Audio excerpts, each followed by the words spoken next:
Guys, magre-repair tayo ng TP-Link adapter na hindi na power. Ang problema lang nito, hirap buksan. Kailangan lang siya wasakin tong sa gilid. Pause na natin yung video kasi medyo matagal to gawin. Ito, tanggal na. Ay, grabe, hirap buksan.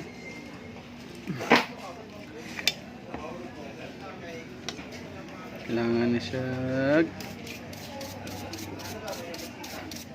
Ay.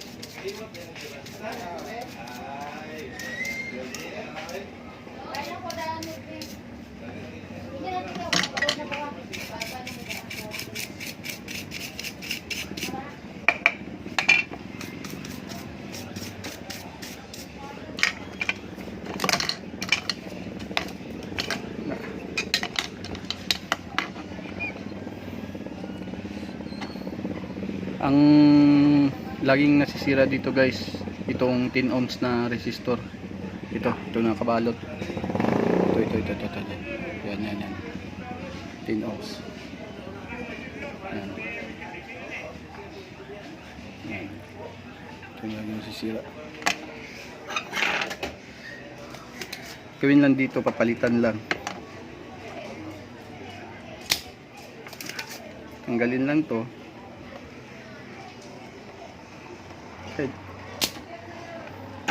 Para ma-check mo kung sira talaga, gamitan mo ng hindi mawawala sa technician to. Itong may wagang tester. Ito. Lagay mo siya sa times 1. Yan.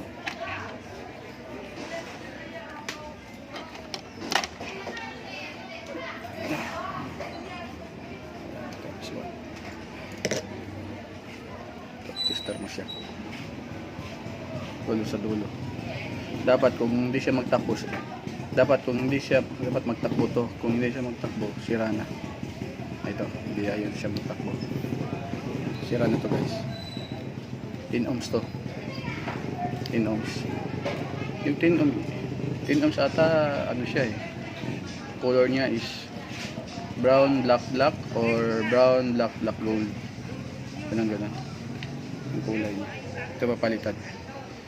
Okay lang ha.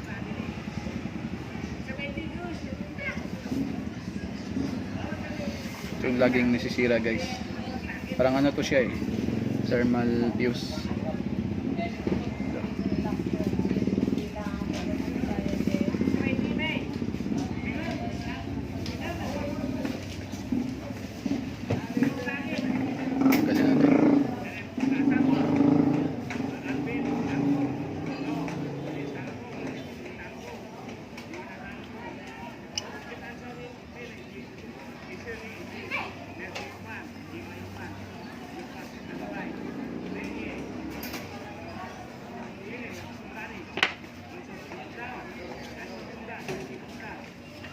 Salamat, sir.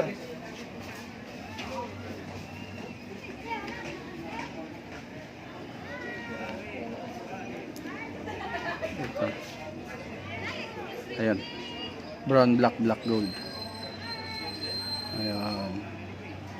Ito yung kulay niya, brown, black gold. Tama nga ako.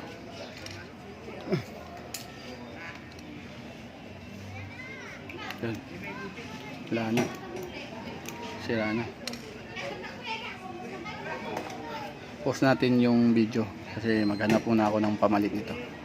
Pause. Ayun.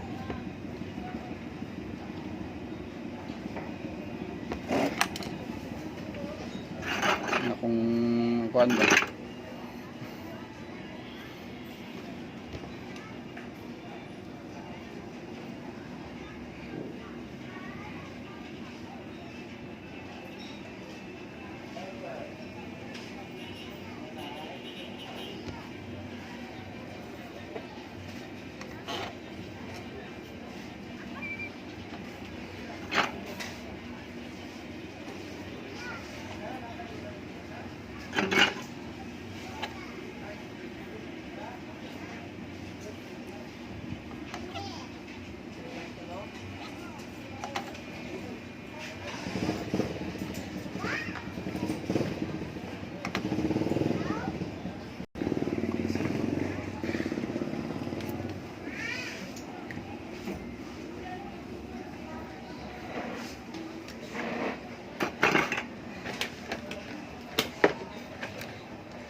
Adapter sa piso wifi.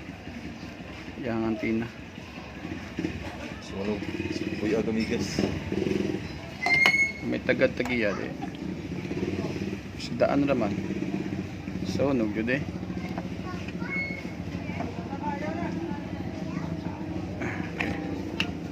Pwede para siya mag-ground.